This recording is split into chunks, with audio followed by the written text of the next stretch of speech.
Brahmacaloka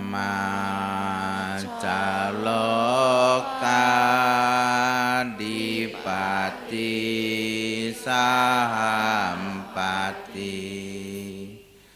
katanjalian diwaram ayacata santi dasata paraja kajatika desetu dhamma anukampi mampanjang. Brahma Sahampati, penguasa dunia ini, beranjali dan memohon. Terdapat makhluk-makhluk yang memiliki sedikit abu di mata mereka. Ajarkanlah dhamma demi kasih sayang kepada mereka.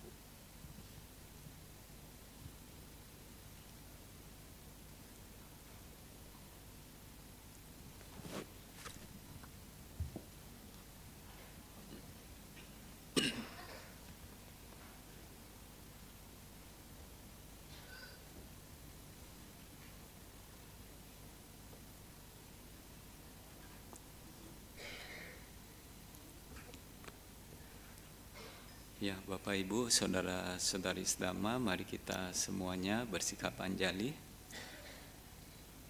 Namo tassa bhagavato arahato samma sambuddhassa. Namo tassa bhagavato arahato samma sambuddhassa. Namo tassa bhagavato arahato Sama Sambuddhassa. Melepas kemelekatan, melepas penderitaan. Ya, selamat pagi Bapak Ibu, saudara-saudari sedama. Semoga kita semua dalam keadaan sehat dan bahagia. Ya, tentunya di dalam kehidupan ini kita menginginkan kehidupan yang baik, tenang, bahagia, dan juga terbebas dari penderitaan. Untuk mendapatkan kehidupan yang demikian, maka kita perlu mempraktekkan ajaran-ajaran dari Sang Buddha. Selain tidak berbuat jahat, memperbanyak kebajikan, kita juga perlu untuk menyucikan pikiran kita atau batin kita, karena penyucian pikiran atau batin ini sangat berpengaruh langsung terhadap penderitaan yang akan kita alami di dalam kehidupan, khususnya penderitaan batin. Kita dianjurkan untuk bermeditasi, melepas kemelekatan kita, melemahkan kemelekatan kita, mengikis kemelekatan kita, karena hal ini ada hubungan dengan penderitaan. Semakin banyak kekotoran batin yang kita miliki, pasti kita akan mengalami semakin banyak penderitaan. Semakin kuat kekotoran batin itu, semakin kuat pula penderitaan yang kita alami. Kita dianjurkan untuk sebisa mungkin melepas kemelekatan kita kepada dunia. Kenapa? Karena kemelekatan itu merupakan sumber dari penderitaan. Ketika kita mulai melekat pada sesuatu, maka kita menanam bibit penderitaan yang cepat atau lambat akan memberikan buah berupa penderitaan. Kemelekatan kalau semakin kuat akan menghasilkan penderitaan yang semakin kuat. Semakin banyak kemelekatan kita, semakin banyak pula penderitaan yang akan kita alami. Kemelekatan inilah yang membuat makhluk hidup terus berada di dalam siklus kelahiran dan kematian yang berulang-ulang. Seseorang atau suatu makhluk hidup terlahir karena kemelekatannya pada dunia ini. Hanya seorang arahat yang mana telah mencapai tingkat kesucian tertinggi, yang telah mengikis semua kemelekatannya pada dunia, yang betul-betul bisa keluar dari siklus kelahiran dan kematian yang berulang-ulang. Karenanya kita perlu di dalam kehidupan ini untuk berlatih, untuk melepaskan kemelekatan-kemelekatan kita kepada dunia ini. Memang betul tidak mudah untuk melepaskan kemelekatan karena kita hidup sebagai perumah tangga masih memberikan penilaian yang tinggi, penilaian yang kuat, kita masih tertarik sama sesuatu yang menyenangkan, yang nikmat, tertarik sama sesuatu yang mendatangkan kebahagiaan di dalam kehidupan kita. Tetapi bukan berarti kita lantas harus melekat kuat pada sesuatu, karena semakin kuat kemelekatannya berarti semakin susah dilepas kan? Kalau namanya semakin susah dilepas, ketika alam semesta memaksa untuk melepaskan hal yang susah dilepas, maka akan timbul penderitaan.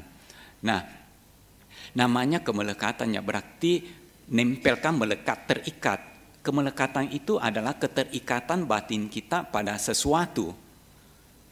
Kalau semakin kuat, berarti ikatannya itu semakin susah untuk dilepas. Dan kalau dipaksa terlepas, pasti akan menimbulkan penderitaan. Kita melekat pada banyak hal di dunia ini. Pada harta benda misalnya, mungkin kita punya mobil yang bagus, kita melekat sama mobil tersebut, mobilnya lecet, ada gores, ya kita menjadi menderita. Mobilnya rusak, mobilnya hancur, kita menderita. Betul kan? Kita melekat sama orang, dalam hal ini orang-orang yang kita cintai, orang yang berada di dekat kita. Pada saat berpisah, kehilangan mereka, kita pasti sedih, menderita. Kita melekat juga pada hewan peliharaan. Ya, orang-orang tertentu melekat loh, kuat kadang-kadang kemelekatannya sama hewan peliharaannya. Ada yang sampai nangis datang ke wihara. Nangis karena kehilangan hewan peliharaannya. Ada yang melekat sama status, ada yang melekat sama pengakuan, ingin diakui orang pintar, orang baik, orang hebat. Tapi kalau orang lain tidak mau mengakui dia menjadi menderita. Ada juga yang melekat sama posisi atau kedudukannya atau pangkatnya. Ketika kehilangan posisi, kedudukan, pangkat tersebut, timbullah penderitaan. Ada juga yang melekat sama kejadian atau peristiwa-peristiwa tertentu di masa lampau. Pikiran-pikiran. Dia susah untuk melepaskan kemelekatannya pada peristiwa tersebut. Dia terus memikirkan hal itu berulang-ulang, susah untuk lepas dari pemikiran yang demikian. Padahal semakin dipikir sebetulnya semakin menderita, tetapi dia tidak menyadari. Dia terus ikut sama pemikiran yang demikian dan hasilnya dia menderita. Menderita, dia tidak mau ataukah sulit bagi dia untuk melepas ingatannya atau pemikirannya akan peristiwa yang telah berlalu. Nah, itu merupakan contoh-contoh bagaimana kita memiliki banyak kemelekatan pada dunia ini. Dan itu adalah hal yang wajar sebagai manusia biasa. Seorang anagami aja masih memiliki kemelekatan. Apalagi kita sebagai seseorang yang belum mencapai tingkat kesucian. Nah, biasanya yang umum Bante dengar, kemelekatan yang kuat yang menimbulkan penderitaan yang luar biasa, yang sering Bante dengar, lihat adalah penderitaan karena berpisah dari orang yang dicintai. Berpisah dari orang yang dicintai itu bisa menimbulkan penderitaan yang sangat kuat sampai cukup lama, mungkin berbulan-bulan, bertahun-tahun, sampai orang itu tidak kuat untuk menerima penderitaannya, dia harus mendapatkan bantuan obat-obatan untuk menekan perasaan penderitaannya itu, perasaan sedihnya itu. Ada yang depresi sampai harus berkunjung atau konsultasi ke dokter spesialis, kedokteran jiwa ya, untuk mendapatkan bantuan. Ada yang sampai hilang akal sehat, ya secara kasarnya itu menjadi gila karena kehilangan orang yang dia cintai. Ada yang sampai tidak bisa melanjutkan kehidupan, dia tidak memiliki motivasi untuk hidup lagi, tidak semangat bahkan untuk makan, untuk mencari nafkah, tidak semangat karena orang yang dia cintai itu seakan-akan merupakan sumber kebahagiaannya. Sumber kebahagiaannya kini sudah tiada. Selama ini selalu pergi bersama, menjalankan aktivitas bersama, tiba-tiba hilang, lenyap dari itu. Kemelekatan yang begitu kuat, sampai-sampai ketika kehilangan apa yang dia lekati itu sangat berbekas, sangat sulit untuk bisa diterima oleh kenyataan. Ada penderitaan yang ditimbulkan sampai dia meninggal dunia. Ya, meninggal dunia kalau kasusnya itu ternyata dia sudah ada memang penyakit bawaan kayak penyakit jantung. Ketika pasangannya atau orang yang dia cintai meninggal, kumat serangan jantungnya berkali-kali kumat, akhirnya dia juga ikut pergi meninggal dunia. Nah, itu merupakan penderitaan yang pasti akan kita alami. Kita pasti akan berpisah dengan orang-orang yang kita cintai, itu hukum alam. Kita tidak bisa menolak atau melawan hukum alam ini. Dan kalau semakin kuat cinta kita, semakin kuat kemelekatan kita, pasti semakin kuat pula penderitaan yang akan kita alami. Itu adalah kenyataan hidup yang tidak bisa kita hindari. Nah, Bapak Ibu saudara-saudari sedama, di Thailand ada seorang artis, dia juga penyanyi, cukup terkenal di tahun 2007. 2007 dia terkenal penyanyi, dia banyak mengisi acara-acara di TV. Dia lumayan dikenal sama orang banyak di Thailand. Dia cantik.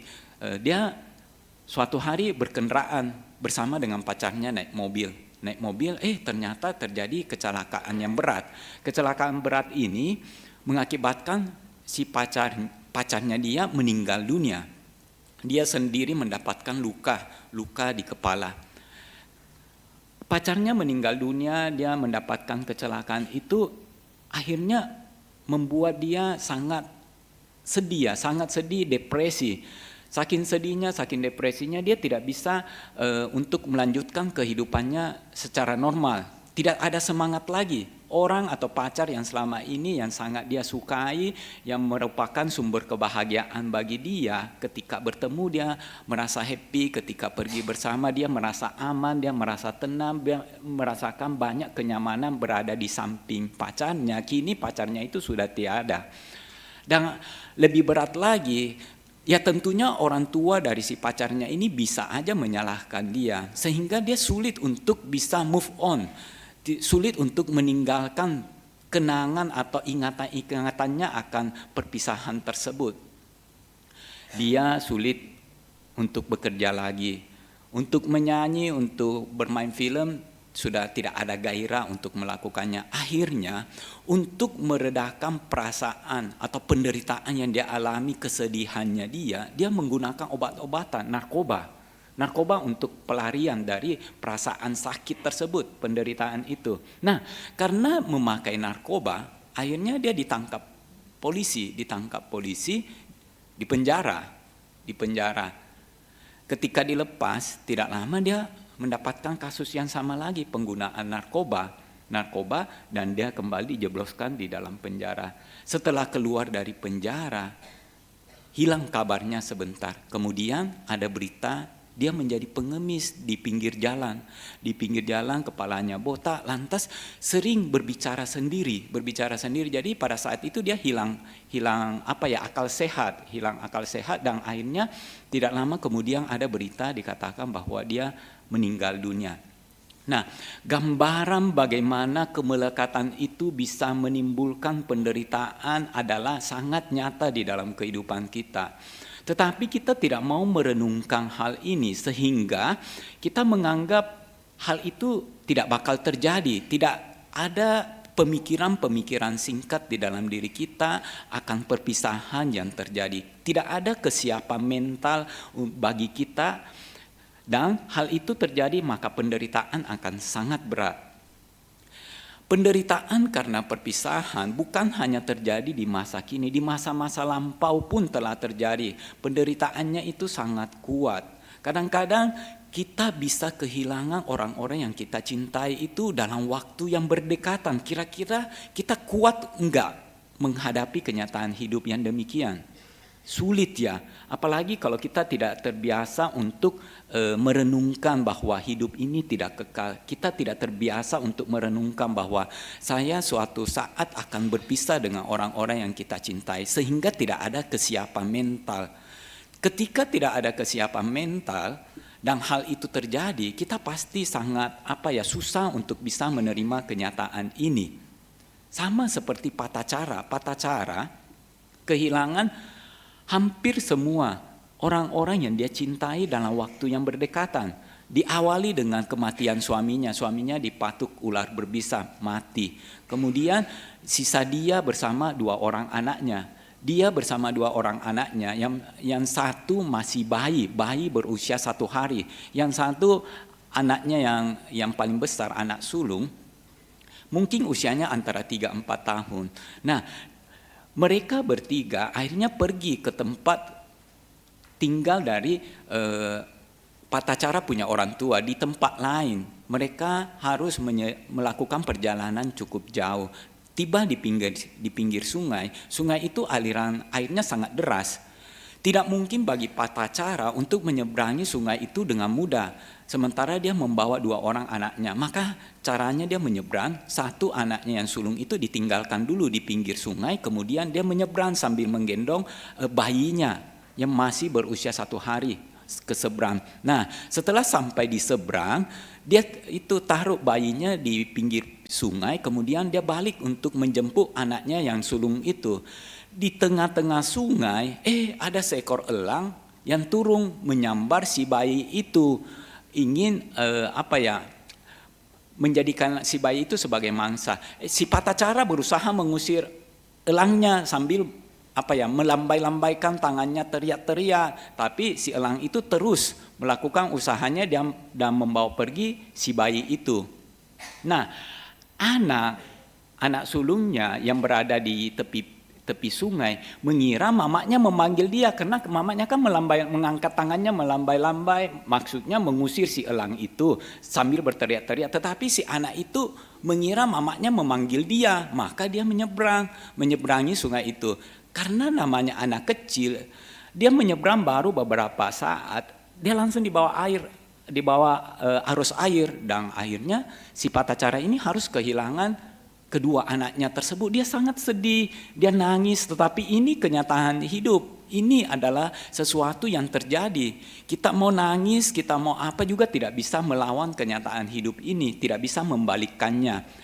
Nah, ketika dia lagi bersedih, larut di dalam kesedihannya, dia lihat ada orang yang dia kenal dari tempat kelahirannya dia di kota Sawati sana. Dia tanya, bagaimana kabar orang tuanya di sana? Dikasih kabar buruk bahwa ternyata orang tua dan juga semua saudaranya meninggal dunia semalam. Meninggal dunia karena semalam terjadi badai, rumahnya roboh, dan kedua orang tua beserta saudara-saudaranya semua meninggal dunia. Mendengar hal ini, pikirannya nggak bisa tahan akan kenyataan hidup ini. Akhirnya dia hilang akal sehat ya. Lari-lari, teriak-teriak, melepaskan pakaiannya. Dia jadi orang stres gitu. Orang stres, kehilangan akal sehat. Nanti setelah bertemu Sang Buddha, baru dia mulai muncul kesadarannya, mulai normal seperti semula. Ketika dia dipanggil namanya Patacara, kesadarannya langsung muncul kembali. Dia bisa menerima kenyataan apa yang sedang terjadi sekarang ini. Ada kesedihan, dia cerita kesedihannya, tetapi saat itu Sang Buddha membabarkan Dhamma kepada dia dan dia berhasil mencapai tingkat kesucian. Nah, Bapak Ibu saudara-saudari sedharma, di dalam kehidupan ini kita bisa mengalami kejadian-kejadian yang kadang-kadang sangat sulit untuk bisa diterima oleh orang banyak, termasuk diri kita sendiri. Kenyataan seperti berpisah dengan orang-orang yang kita cintai dalam waktu yang pendek itu bisa terjadi. Bukan hal yang tidak mungkin. Kalau kita tidak ada kesiapan mental, kalau kemelekatan kita sangat kuat, Bante yakin kita sulit untuk menerima kenyataan itu. Mungkin bisa terjadi sesuatu dengan otak kita.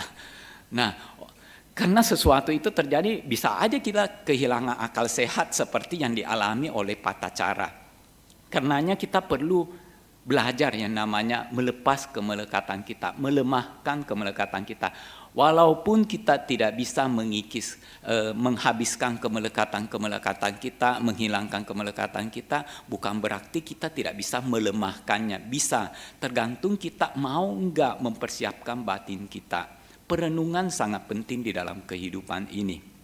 Nah, Bapak Ibu saudara-saudari sedhamma, pernah ada seorang wanita, ibu-ibu, datang ke wihara nangis nangis minta bantenya bacain parita untuk anjingnya yang mati, yang meninggal. Ya, dia itu punya hewan peliharaan yang banyak, dia pecinta hewan ya. Dia kan ada orang punya hobi macam-macam. Ada yang suka makan makanan enak, ada yang suka bermain atau olahraga, ada yang suka ya macam-macam lah. Hobi si wanita ini, si ibu-ibu ini adalah memelihara hewan. Ya, hewan sih kayak anjing kecil gitu, imut-imut ya.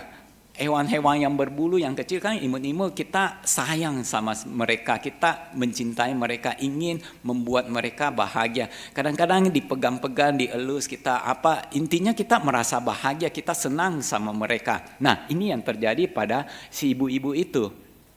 Minta bantenya baca parita supaya apa? Supaya mengharapkan si anjing itu bisa terlahir kembali di alam yang bahagia. Rupanya dia ngerti juga tentang Buddhis. Ya, dia memang Buddhis karena datang ke wihara. Nah, yang Bante pikirkan, wah, ibu ini kok kemelekatannya begitu kuat ya pada hewan. Kalau kemelekatan begitu kuat pada hewan-hewan yang dia cintai, itu bisa berbahaya loh. Berbahaya ketika dia meninggal dunia. Kalau kita meninggal dunia dengan kemelekatan pada hewan-hewan yang kita pelihara, itu bisa aja mengkondisikan kita terlahir di alam yang rendah. Terlahir di dekat-dekat sesuatu yang kita lekati. Misalnya kita melekat sama seekor kucing. Karena kita pelihara kucing ya, kita sangat sayang kucing itu. Jangan-jangan nanti waktu meninggal, karena kekuatan kemelekatan kita, akhirnya kita terlahir di dalam rahim seekor kucing loh. Itu kekuatan kemelekatan. Kalau kita melekat sama anjing, kita meninggal dunia, pikiran kemelekatan itu bisa mengkondisikan kita terlahir di dekat-dekat si anjing tersebut, atau jangan-jangan kita terlahir di dalam rahim seekor anjing. Nah, makanya kita perlu berhati-hati di dalam kehidupan ini. Melekat itu sumber penderitaan. Perlu kita sadari, perlu kita lemahkan berbagai macam kemelekatan tersebut. Sama seperti Bante Tissa. Bante Tissa itu seorang biku loh. Bukan berarti jadi biku lantas kita tidak punya kemelekatan. Ada kemelekatan. Pikiran masih terikat sama sesuatu yang mungkin mendatangkan kebahagiaan, mendatangkan kenyamanan, mendatangkan kenikmatan. Itu sangat mudah bagi pikiran untuk melekat pada hal-hal yang demikian. Demikian pula Bante Tissa. Bante Tissa di usianya yang tua mendapatkan persembahan jubah, seperangkat jubah. Dan jubah ini merupakan jubah-jubah yang bagus. Di zaman Buddha atau di zaman dulu, untuk mendapatkan jubah itu sangat sulit. Tidak sama seperti sekarang. Sekarang satu kali acara katina itu jubahnya sangat banyak sampai tumpuk di gudang. Tumpuk di gudang nggak dipakai-pakai gitu loh. Di zaman Buddha itu untuk mendapatkan satu jubah itu sudah sangat beruntung. Hanya orang-orang yang punya karma baik yang luar biasa yang bisa mendapatkan persembahan jubah ya. Nah, Bante Tissa mendapatkan seperangkat jubah, satu set jubah, jubahnya jubah bagus. Dia menyukai jubah ini. Dia berencana untuk memakai jubah ini keesokan harinya. Tahu-taunya di malam hari dia Bante Tissa ini tidur. Ketika tidur dia meninggal dunia loh. Meninggal dunia. Hal ini bisa terjadi kan ada orang meninggal waktu tidur kan? Sering terjadi begitu ya, yang orang-orang penyakit jantung gitu tiba-tiba meninggal tidur-tidur, tahu-taunya besok diketahui dia sudah meninggal. Nah, karena kemelekatannya pada jubah itu, dia terlahir kembali sebagai seekor kutu, hidup di lipatan jubah itu. Hidup selama 1 minggu loh, 1 minggu. Kenapa? Karena kekuatan kemelekatan mengkondisikan kita ke apa yang kita lekati. Ketika kita meninggal dengan pikiran yang melekat, maka hal itu akan mengkondisikan kita terlahir ke apa yang kita lekati itu. Ke dekat-dekat sana. Hidup selama 1 minggu menjadi kutu dan baru setelah itu terlahir kembali di alam dewata. Ada kejadian lain lagi, Brahmanatodeya. Brahmanatodeya juga hidup di zaman Buddha. Tetapi Brahmanatodeya ini berbeda. Brahmana Todea ini merupakan seorang yang sangat kaya raya. Dia penasehat Raja Pasenadi. Kemudian dia itu memiliki pandangan yang salah. Dia berpikir bahwa tidak ada gunanya berdana. Berdana itu sama seperti kita membuang-buang uang, dan uang yang kita buang atau kita lepaskan tersebut lama-lama akan habis kekayaan kita kalau kita sering berdana. Sama seperti sebuah benda. Suatu benda kalau sering kita pakai kan dia terkikis. Kalau sering dikikis, akhirnya benda itu menjadi habis. Demikian pula harta benda yang kita miliki. Harta benda yang kita miliki kalau sering dipakai, maka dia akan lama-lama habis. Nah, itulah pemikiran yang dimiliki oleh si Brahmana Todea ini. Sehingga dia tidak mau untuk berdana. Dia hanya mau untuk mendapatkan kekayaan sebanyak-banyaknya. Tetapi untuk melepaskan kekayaannya, dia tidak mau. Untuk kebutuhan diri sendiri, kebutuhan keluarga-keluarganya, dia berusaha berhemat, irit, sangat irit.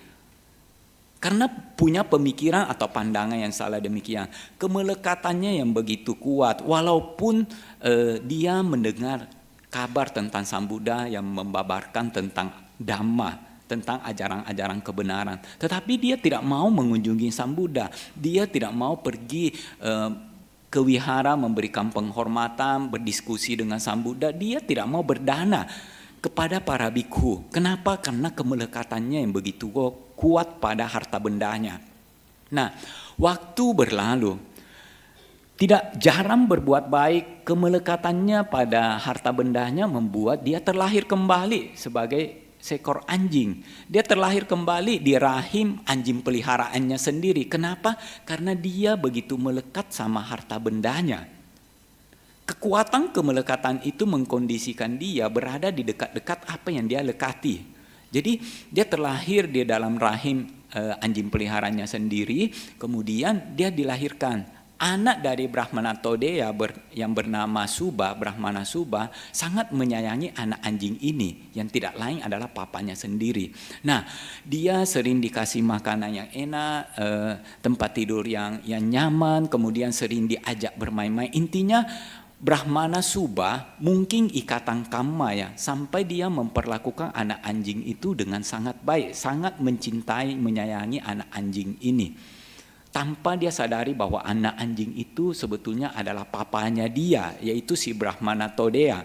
Nah, anak anjing ini kemelekatannya rupanya terbawa sampai di kehidupannya sebagai seekor anjing. Dia kalau bermain-main suka bermain-main di atas timbunan harta kekayaannya. Jadi dia cara menyimpan harta kekayaannya, dia simpan di bawah tanah. Dia gali tanah kemudian menyimpan harta kekayaan tersebut.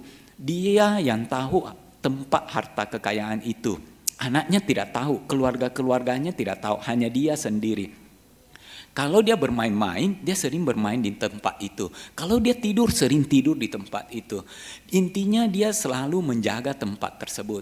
Nah, suatu hari Sang Buddha lewat di depan rumah Brahmana Todea. Si anjing menggonggong Sang Buddha. Sang Buddha lantas mengatakan kepada anjing itu, Todea, kamu dulu tidak mau berbuat baik, jarang berbuat baik.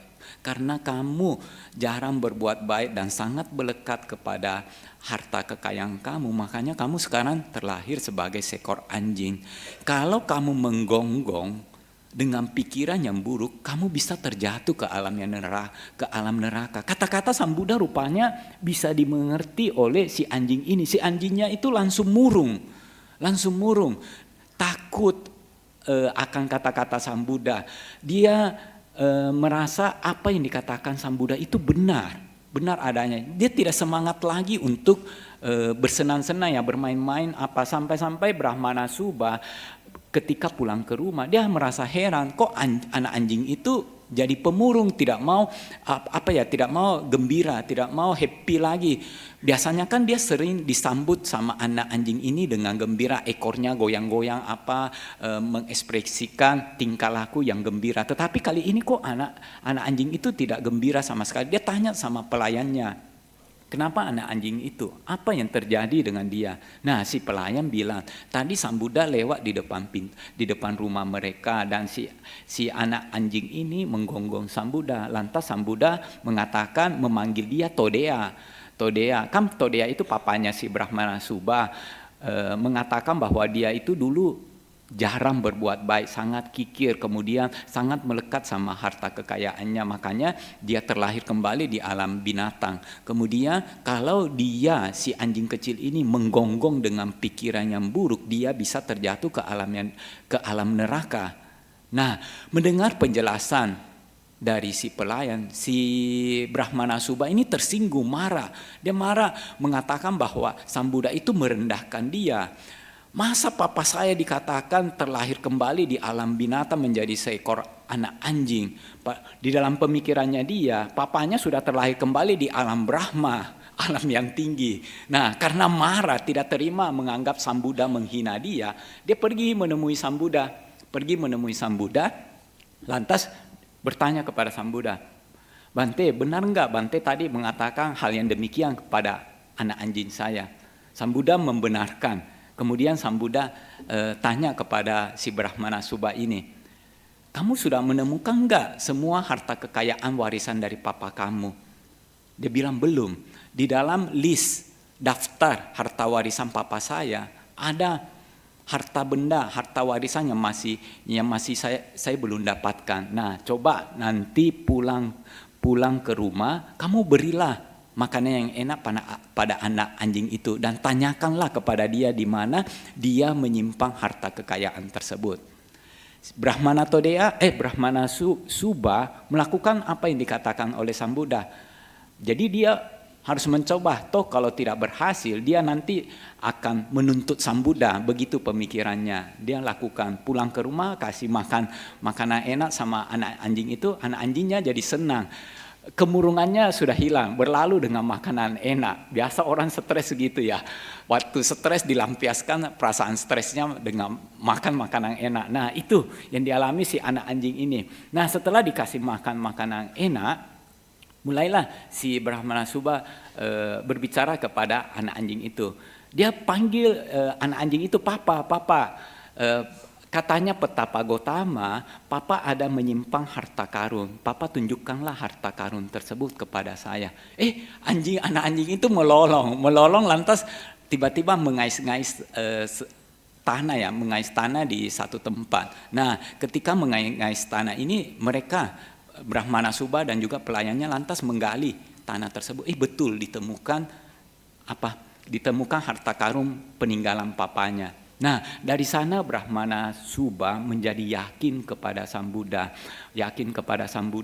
Percaya sama sang Buddha, lantas mendatangi sang Buddha. Mulailah dia bertanya kepada sang Buddha tentang kehidupan. Kenapa ada perbedaan di antara orang yang satu dengan orang yang lain?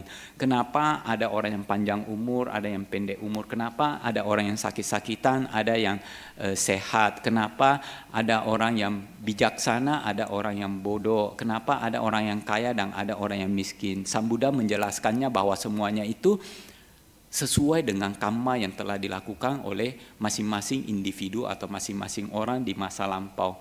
Apa yang mereka dapat sebetulnya merupakan buah dari perbuatan yang telah mereka lakukan. Jadi demikian Bapak Ibu Saudara-saudari sedama. Kemelekatan itu merupakan bagian dari kehidupan kita yang akan kita alami selalu selama kita belum mencapai tingkat kesucian tertinggi. Tetapi bukan berarti kemelekatan tidak bisa kita lemahkan. Bukan berarti kemelekatan tidak bisa kita tinggalkan. Tergantung kita mau enggak untuk belajar melepaskan kemelekatan kita, belajar melemahkan kemelekatan yang kita miliki. Kenapa kita perlu melepas? Kenapa kita perlu melemahkan? Karena penderitaan itu bersumber pada kemelekatan. Kalau kemelekatannya kuat, maka penderitaan pasti semakin kuat. Ada kemelekatan dalam bentuk lain lagi. Kita kadang-kadang susah melupakan suatu peristiwa yang telah berlalu. Sekalipun peristiwa itu peristiwa buruk loh. Kita tidak bisa menerima peristiwa tersebut. Kita menganggap peristiwa itu tidak adil sehingga kita membawa-bawa peristiwa ini di dalam pikiran kita. Kita tidak mau melepaskan pikiran tersebut, melekat kuat dengan pikiran itu. Padahal kejadiannya sudah lewat. Kita bawa-bawa kejadian itu, mengulang kejadian itu di dalam pikiran kita yang mana membuat kita semakin menderita. Padahal kalau kita melepaskan pemikiran-pemikiran ini, maka terlepas pula penderitaan kita. Tetapi kita maunya terus memikirkan hal itu, berulang-ulang di dalam pikiran kita, tidak mau melepas. Saking kuatnya kemelekatannya kita ya. Nah, contohnya seperti begini. Pernah enggak ada kejadian misalnya kita melakukan satu kesalahan kecil. Lantas satu kesalahan kecil ini membuat bos kita, pimpinan atau atasan kita marah kepada kita. Nah, kita tidak menerima bos kita marah kepada kita. Kita pikir mungkin itu kan kesalahan kecil aja, kok bosnya marah-marah sampai seperti demikian. Akhirnya bosnya sudah tidak marah lagi, sudah bersikap seperti biasa. Tetapi kita mengulang-ulang kejadian tadi di dalam pikiran kita yang mana membuat kita semakin kesal, semakin jengkel, membuat kita menderita. Kita tidak mau melepaskan kejadian tadi, padahal kejadian sudah berlalu, sudah tidak terjadi. Sekarang kejadiannya berbeda, tetapi kita menghidupkan kembali, memperlama kejadian yang tadi, membuat kita lebih lama menderita. Kita tidak mau menerima kenyataan, kok bos saya begitu ya, padahal itu kan hanya kesalahan kecil, bos saya tidak adil, padahal orang lain yang melakukan hal yang demikian tidak dimarahin. Saya yang hanya melakukan yang sekecil itu dimarah-marahin, padahal itu kan tidak berefek besar kepada perusahaan apa. Intinya banyaklah komentar-komentar negatif, komentar yang tidak enak yang kita pikirkan terus di dalam pikiran kita, membuat kita semakin menderita. Semakin lama kita mengulang-ulang hal itu, semakin lama pula penderitaan kita, yang mana hal ini akan membebani diri kita loh. Sama seperti kalau kita mengangkat sesuatu yang ringan. Mengangkat sesuatu yang ringan awal-awal itu tidak terasa, tetapi lama-kelamaan terasa berat. Akhirnya terasa sakit. Kenapa? Karena kita membawa terus beban-beban di dalam hidup kita. Beban yang kita bawa itu awalnya ringan tetapi lama-lama bisa menjadi berat loh. Coba kita belajar melepas. Kalau kita belajar melepas, maka beban yang berat itu akan menjadi ringan. Kita bisa menjadi lebih bahagia. Hidup kita bisa menjadi lebih santai. Kita membawa-bawa beban, kira-kira kuat enggak? Enak enggak kehidupannya demikian? Padahal jauh lebih nyaman ketika kita meninggalkan pikiran-pikiran kemelekatan tersebut. Sama seperti itu ya. Kalau kita tidak belajar melepas, maka kita akan terperangkap di dalam penderitaan.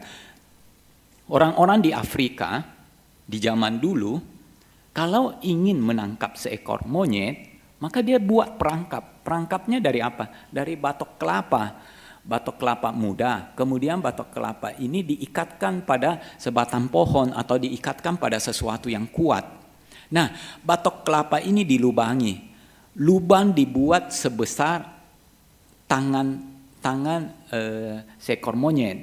Tetapi lubang itu hanya bisa masuk kalau tangan monyet itu dalam keadaan lepas. Dalam keadaan begini tanpa menggenggam sesuatu. Kemudian di dalam batok kelapa itu diisi kacang atau sesuatu yang disukai oleh monyet. Nah, batok kelapa ini ditaruh di tempat yang mana monyet-monyet sering berkeliaran. Ketika monyet itu melihat batok kelapa ini yang di dalamnya ada isi kacang tanah atau sesuatu yang dia sukai, maka dia akan mengambil kacang tanah tersebut. Kan waktu masuk tangannya begini, itu kan mudah dimasuki. Ketika keluar, karena dia menggenggam kacang itu, sehingga bentuk kepalan tangannya tidak bisa keluar dari batok kelapa ketika dia berusaha melepaskan diri ya dari batok kelapa tersebut. Ditarik tetap tidak mau keluar. Yang ada di dalam pikirannya, dia ingin melepaskan tangannya dari batok kelapa sambil menggenggam kacang tersebut. Dia tidak mau melepaskan. Tidak ada pemikiran melepaskan pada saat itu. Yang ada ingin mendapatkan kacang dan melepaskan tangannya dari batok kelapa. Dan akhirnya berusaha bagaimanapun tetap aja tangannya ada di dalam batok kelapa. Akhirnya si orang yang pasang perangkap itu dapatlah monyet itu. Coba seandainya si monyet ini tahu caranya melepas, dia pasti akan terlepas dari perangkap tersebut. Tetapi masalahnya dia tidak ada pemikiran untuk melepas. Yang ada di dalam pikirannya hanya menggenggam erat, tanpa dia tahu bahwa justru genggaman erat itulah yang menimbulkan penderitaan, yang membuat dia tertangkap. Sama seperti kita di dalam kehidupan ini. Kadang-kadang kita tidak tahu bahwa apa yang kita genggam menimbulkan penderitaan. Kita mendapatkan apa yang kita genggam tanpa mendapatkan penderitaan. Tetapi hal itu melawan hukum alam. Hal itu melawan kenyataan hidup. Justru ada saat-saat tertentu kita perlu belajar melepas pada saat itu juga. Kalau kita belajar melepas, maka penderitaan tidak akan berat. Bapak Ibu, saudara-saudari sedama, Ratu Malika sulit melepaskan rasa penyesalannya, ya, rasa bersalahnya, karena telah melakukan satu perbuatan buruk yang kecil pada Raja Pasenadi Kosala. Jadi si Ratu Malika ini pernah berbohong dan juga menuduh Raja Pasenadi Kosala berbuat tidak senonoh. Padahal Raja Pasenadi Kosala itu sangat baik sama Ratu Malika ini, diperlakukan dengan enak, dengan nyaman, sangat disayangi. Intinya sangat istimewa lah, sangat nyaman apa yang didapat oleh Ratu Malika dibandingkan orang-orang biasa, ya. Intinya dia diperlakukan layaknya sebagai seorang ratu. Perlakuannya istimewa. Nah, suatu ketika Ratu Malika masuk ke toilet, ke kamar kecil.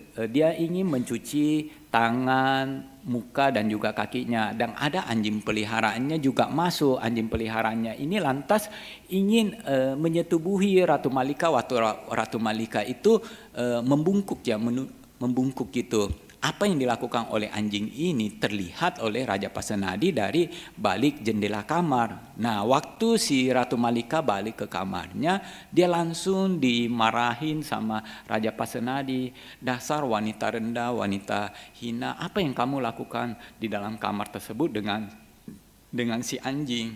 Nah, Ratu Malika berusaha untuk membela diri. Dia bilang dia tidak melakukan apa-apa. Dia hanya mencuci tangan, kaki, dan juga mukanya. Memang betul sih dia tidak melakukan apa-apa, yang melakukan itu si anjing. Nah, cuma masalahnya dia bilang lagi untuk memperkuat pernyataannya dia.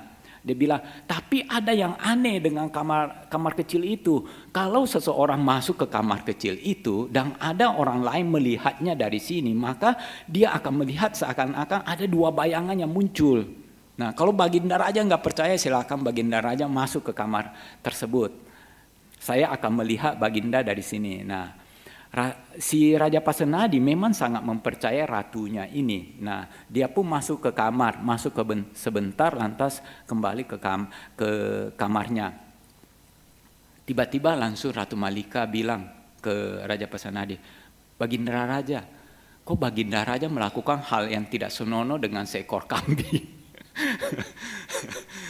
Itu yang dilakukan. Nah, bagi si Raja Pasenadi bilang dia tidak melakukan apa-apa, tapi bersikeras si Ratu Malika ini menuduh Raja Pasenadi telah melakukan hal yang tidak senonoh dengan seekor kambing. Nah, karena melakukan hal inilah membuat Ratu Malika menyesal. Penyesalannya ini tidak bisa dia lepas. Dia melekat sama perasaan penyesalannya ini. Dia begitu melekat sama perasaan bersalah tersebut. Padahal dia banyak berbuat baik juga loh. Dia pernah mendengarkan ceramah Dhamma dari Sang Buddha. Dia pernah berdana kepada sangga dalam jumlah yang sangat besar. Sangat banyak yang dia berikan. Dia rajin berdana. Yang jadi masalah, kenapa dia tidak memikirkan hal-hal baik atau perbuatan-perbuatan baik yang telah dia lakukan. Yang dia pikirkan malah yang buruk-buruk gitu loh. Penyesalannya, dia melekat sama perasaan bersalahnya itu. Dia tidak berusaha melepas, sulit untuk melepas hal tersebut. Mungkin karena saking sayangnya Raja Pasenadi kepada dia merasa tindakan yang telah dia lakukan itu begitu tidak adil ya. Masa kita diperlakukan baik-baik lantas kita membalas kebaikan orang lain dengan sesuatu yang buruk. Dan akhirnya karena pikirannya melekatnya inilah yang membuat dia terjatuh di alam neraka. Menderita selama 1 minggu. 1 minggu dari sana lantas dia terlahir kembali di alam dewata. Nah, Bapak Ibu saudara-saudari sedama, kemelekatan yang kita miliki sebetulnya bisa kita lemahkan. Yang penting kita mau, bagaimana cara kita melemahkan kemelekatan tersebut, bagaimana cara kita menghilangkan kemelekatan kita pada dunia ini. Yang pertama-tama, kita perlu sering mengajari batin kita, memberitahu, menyiapkan batin kita. Kan biasa di puja bakti kita diajak untuk melakukan 5 perenungannya, abinha pacawekana pata. Aku wajar mengalami usia tua, aku belum mengatasi usia tua. Aku wajar mengalami sakit, aku belum mengatasi penyakit. Aku wajar mengalami kematian, aku belum mengatasi kematian. Segala milikku yang kucintai dan kusenangi akan berubah, akan terpisah dariku. Aku adalah pemilik karmaku sendiri. Aku adalah pewaris dari karmaku sendiri. Aku lahir dari karmaku sendiri. Aku berhubungan dengan karmaku sendiri. Aku terlindung oleh karmaku sendiri. Apapun karma yang kuperbuat, itulah yang akan kuwarisi. Ini yang perlu kita renungkan dengan baik. Bukan hanya sekedar dibaca palinya tanpa meresap ke dalam batin kita ya. Kalau kita hanya sekedar membaca palinya jarada momhi jarang anatito, itu tidak berefek ke dalam kesadaran kita ya, ke bawah sadar kita. Kita perlu melakukan hal tersebut sampai nyerap ke dalam batin kita. Kenapa? Untuk mempersiapkan batin kita. Ketika hal-hal buruk ini terjadi, batin kita sudah siap, tidak kaget gitu loh. Karena kita tahu bahwa itu memang sifat alami dari kehidupan ini. Itu membuat kita tidak terlalu melekat sama segala sesuatu di dunia ini. Toh apa yang kita lekati itu pasti berubah.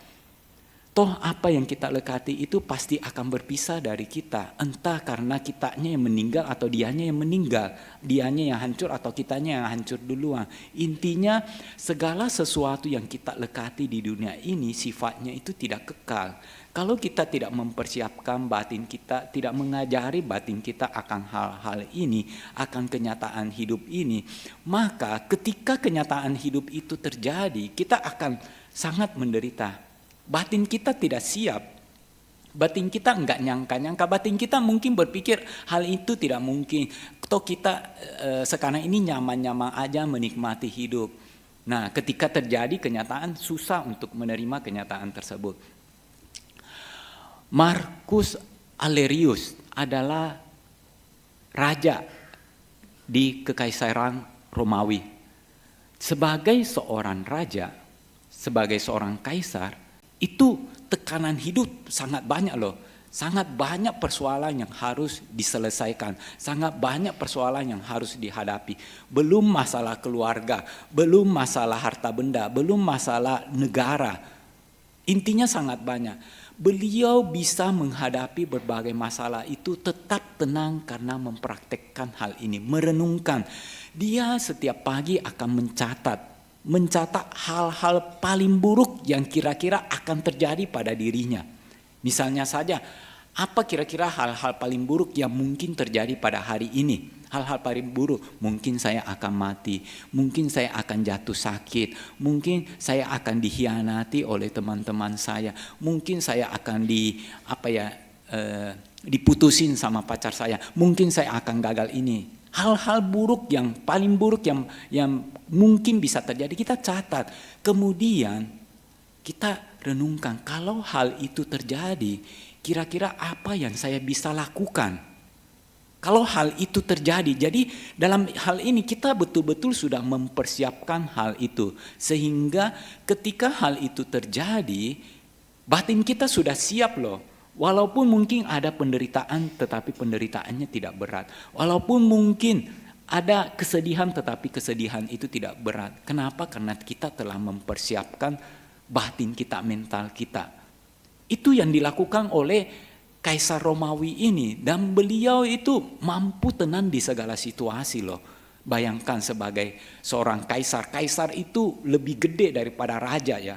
Raja kan memerintah negara. Ini memerintah berbagai kumpulan-kumpulan negara. Kekaisaran itu lebih besar daripada kerajaan. Kalau kekaisaran itu merupakan kumpulan dari beberapa kerajaan-kerajaan. Jadi sangat banyak hal-hal yang harus dihadapi. Hal-hal berat. Dia harus kehilangan anak-anaknya loh. Anak-anaknya 8 orang meninggal, tetapi dia mampu tenang menghadapi semua itu. Dia punya anak belasan anaknya, tetapi dari belasan ini ada beberapa diantaranya meninggal.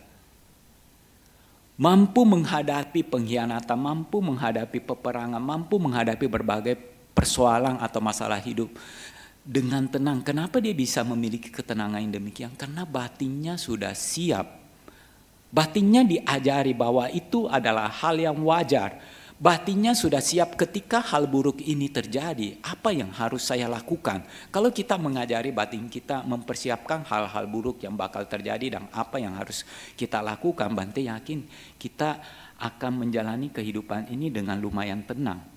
Penderitaan tetap ada, tetapi tidak seberat orang yang tidak siap. Sama seperti kita menghadapi berbagai masalah, ujian apa, kalau kita tidak ada persiapan, hasilnya nanti itu kurang bagus dibandingkan kita sudah ada persiapan. Nah, itu hal pertama Bapak Ibu Saudara-saudari sedama, kita perlu mempersiapkan batin kita, melakukan perenungan. Saya akan mengalami usia tua, saya belum mengatasi usia tua. Saya akan mengalami sakit, saya belum mengatasi penyakit. Saya akan mengalami kematian, saya belum mengatasi kematian. Segala milikku yang kucintai dan kusenangi akan berubah, akan terpisah dariku. Kalau perlu kita catat, kalau perlu kita lebih terperinci. Kemungkinan buruk yang akan terjadi pada hari ini, pada besok apa? Apa yang saya harus lakukan ketika hal ini terjadi? Dengan melakukan tindakan-tindakan yang demikian, batin kita pasti lebih tenang, lebih siap ketika hal itu terjadi. Itu langkah pertama Bapak Ibu Saudara-saudari sedama. Hal yang kedua, biasakan diri kita untuk hidup saat ini. Jangan terlalu sering memberikan komentar penilaian terhadap segala sesuatu di dunia ini. Kadang-kadang komentar penilaian kita itu salah. Kadang-kadang komentar kita, penilaian kita, penghakiman kita tidak objektif. Malah seringkali tidak objektif. Coba hidup saat ini. Apa yang sedang terjadi saat ini, kita letakkan perhatian kita pada saat, hadirkan perhatian kita pada saat ini, di sini. Bukan di dalam pemikiran-pemikiran kita. Kalau kita sering memberikan penilaian kepada sesuatu, maka dengan sendirinya ikatan kita, kemelekatan kita akan semakin kuat. Satu kejadian tentang sesuatu yang buruk. Kalau kita sering memberikan komentar, memberikan penilaian, hal itu akan membuat kita semakin melekat sama hal tersebut. Coba tinggalkan hal itu, karena memang hal itu sudah berlalu. Hiduplah di saat ini, karena memang kenyataan kita hidup di saat ini loh. Bukan di masa lampau ataupun di masa yang akan datang. Kalau kita belajar untuk hidup di saat ini, maka kita belajar untuk hidup di dalam kenyataan. Hidup di dalam kebenaran. Hidup di dalam kebenaran akan membuat kita tidak terlalu melekat sama segala sesuatu. Dan pelan-pelan kita bisa mencapai kesucian. Kenapa? Karena kemelekatan kita tidak kuat. Karena kita belajar melepaskan kemelekatan kita. Kita belajar melepaskan berbagai kotoran-kotoran batin kita. Belajar hidup saat ini jangan terlalu banyak memberikan penilaian, penghakiman. Karena penilaian atau penghakiman kita berdasarkan pengetahuan yang kita dapatkan di masa lalu. Yang mana pengetahuan ini belum tentu sesuai atau cocok di masa sekarang. Kalau kita ingin hidup yang benar, maka hidup di saat ini.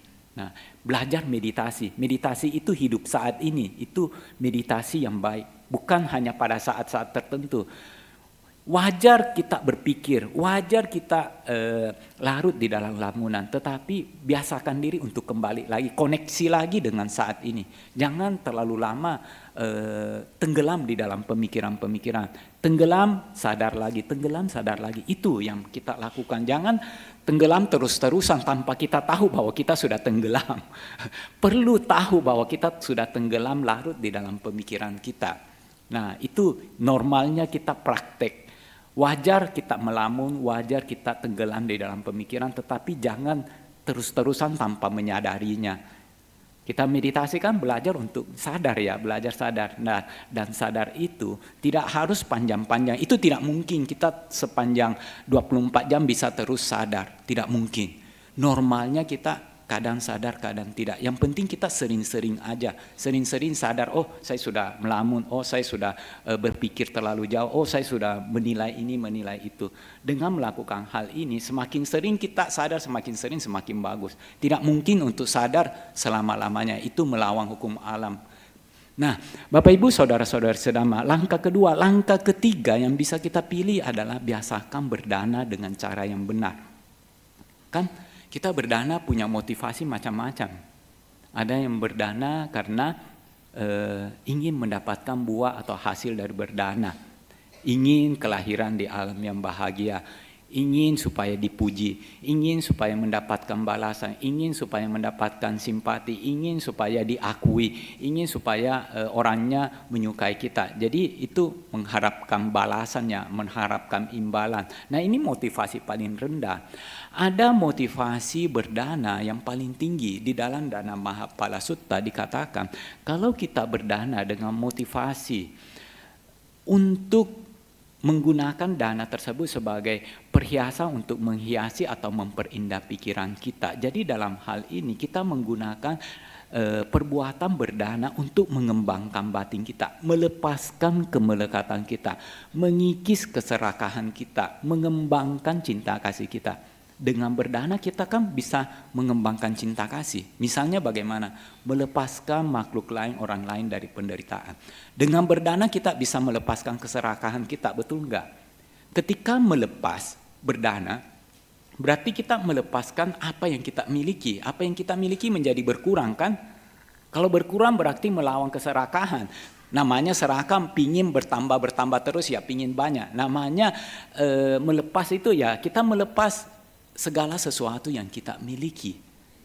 Dengan berdana kita belajar untuk melepaskan kemelekatan kita.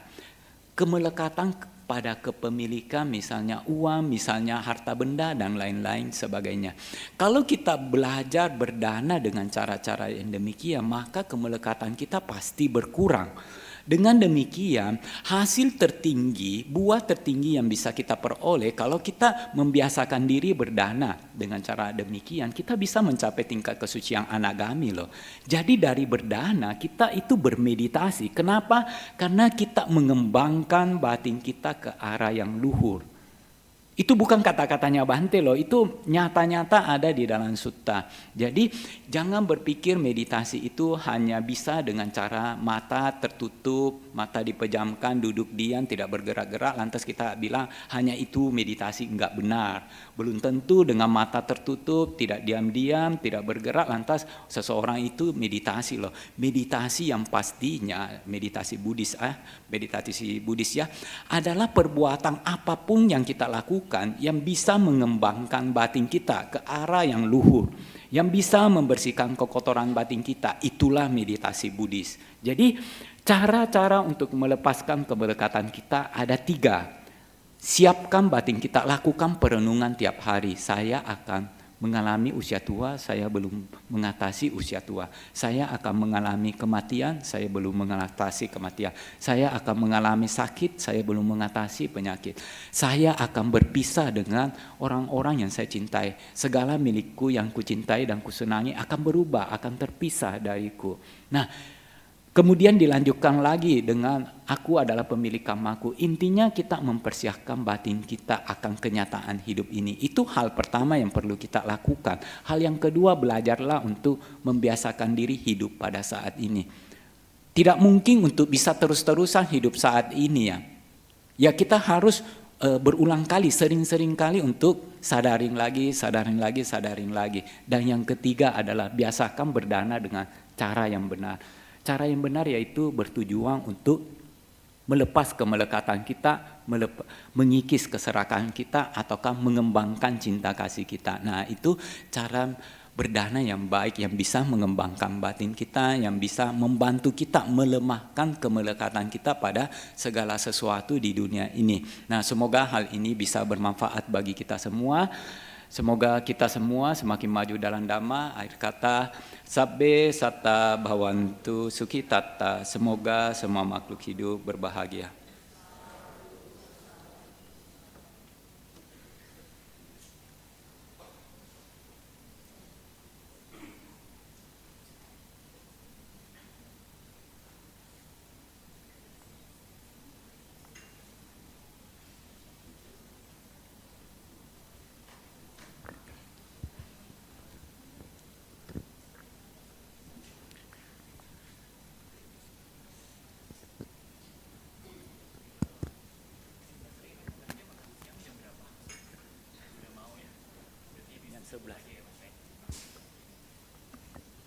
Baik, karena mengingat waktu, Bante ingin makan siang, maka untuk sesi tanya jawab kali ini kami tiadakan ya.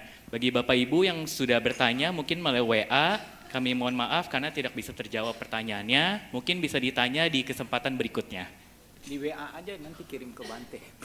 Oh, dikirim ke Bante, nanti untuk dijawabnya bisa tanya ke Bante juga. Oke, baik. Ya. Baik, kami segenap keluarga besar Wihara Pluit Dharma Sukha dan umat yang hadir pada hari ini mengucapkan terima kasih kepada Bante atas Dhamma Desana yang telah diberikan. Dari Bante, apakah ada penutup atau doa sebelum kita? Oh, tidak ada. Oke, baik. Baik, Bapak Ibu, marilah kita berdiri dan beranjali. Yang mulia Bante akan meninggalkan ruang Dhammasala.